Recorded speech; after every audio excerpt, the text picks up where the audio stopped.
Film काली की shooting की।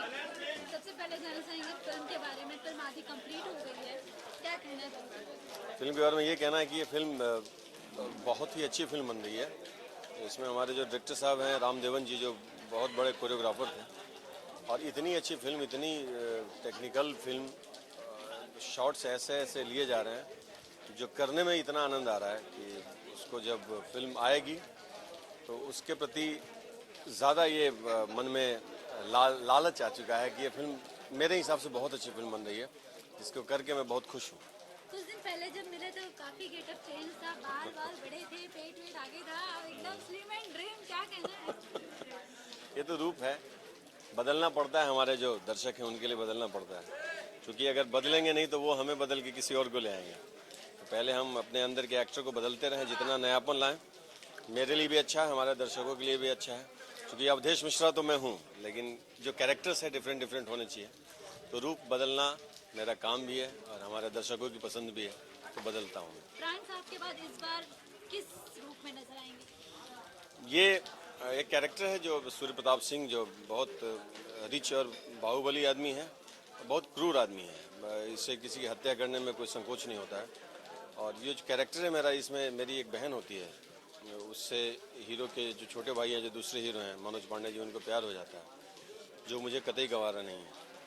और ये सीक्वेंस भी अभी ये चल रहा है कि जहाँ मैं मनोज पांडे का सर काट देता हूँ, कलम कर देता हूँ। उसके बाद जो उनका भाई है विनय आनंद जी, जो हीरो हैं हमारे, वो हमसे फिर बदला लेते हैं, रिवेंज, वो कसम खाते हैं।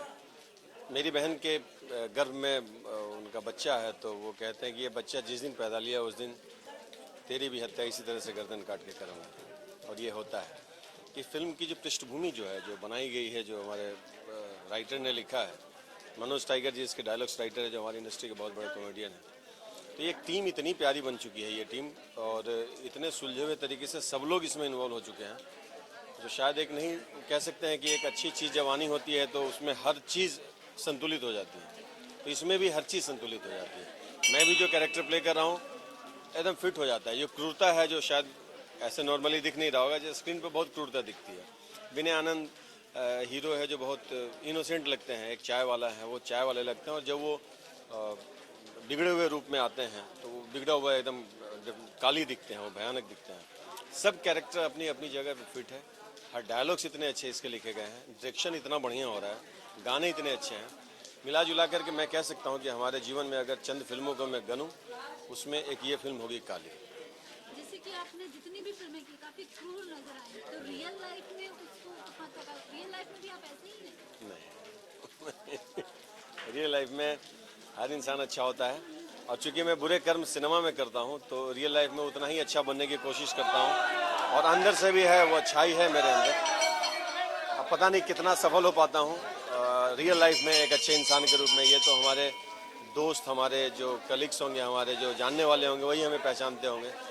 तो अपने रियल लाइफ के बारे में ज़्यादा क्या बताऊंगा, जो हमारे अपने होंगे वही मेरे बारे में बता सकते हैं। अन्ना हजारे जी अनशन पर उतर आए हैं, अनशन कर रहे हैं, कई दिनों से बैठे हैं अनशन पर, क्या कहना है उनके? उनके बारे में कहना यही है कि वो तो अनशन पे बैठे हैं, बिना खाए 10 दिन से वो बैठे हुए हैं।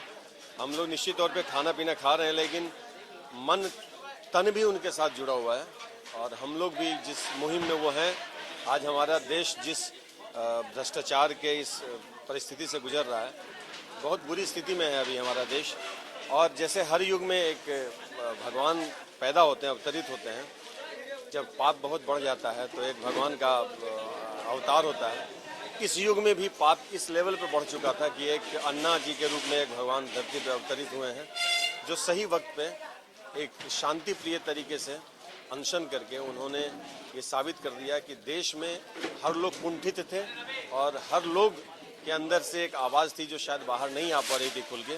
उनको एक प्लेटफॉर्म मिला, एक मंच मिला, जो अन्ना जी ने जो मंच बनाया, उस मंच के ज़रिए आज हर लोग अपनी बात कह रहे हैं। मैं ही क्या, पूरा पूरा हिंदुस्तान लगा हुआ है कि अन्ना जी के साथ जुड़े हुए हैं, और पूरी तरह से अन्ना जी जीतेंगे, जीत चुके हैं, और जब वो जीतेंगे तो पूरा देश जीतेगा। हम सब आज जिस कष्ट से जूझ रहे हैं, सबका कष्ट निवारण होगा, जैसा लगता है।